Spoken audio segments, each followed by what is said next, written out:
at the time, we saw opportunities in front of us that looked really good. And we thought, gee, if we can make these opportunities work, we'll just keep going with it.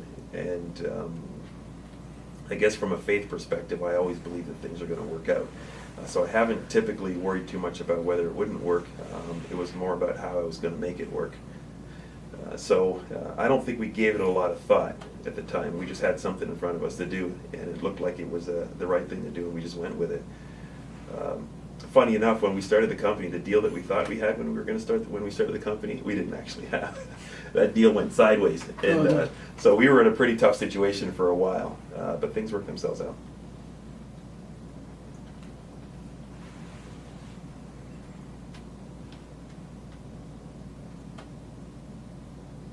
Sorry.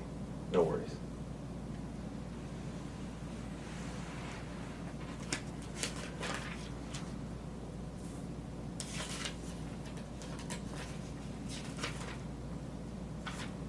And you already mentioned that the challenge you faced was creating the website. Was there any other large or big challenges that you found while starting up, or not even starting up, on just maybe on a day-to-day basis? I think the initial challenge for us, the space that we work in, you're dealing with critical content and critical business systems. The clients that we work with consider their systems to be extremely important to their day-to-day business, and not having access to those systems means thousands and thousands of dollars in lost time every hour, worth of lost time. So the first challenge for us, we were two guys in a basement. Our first, couple of the calls that came in, we got one, for example, from CBC. I always tell this story.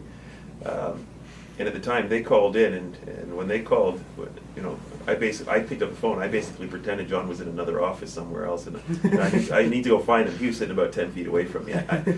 Give me a moment, let me see if John's in his office, and then I'll transfer you over. And so we played that game a little bit in the early days. Of course, when CBC first came to visit us and walked down into the basement, they realized it was just two of us. But you know what? We did a great job for them. It was a website for the Cambodia national elections. Things went well. We had a lot of sleepless nights. It was a very short time frame to delivery, and it gave us some credibility. It gave us something that we could talk about.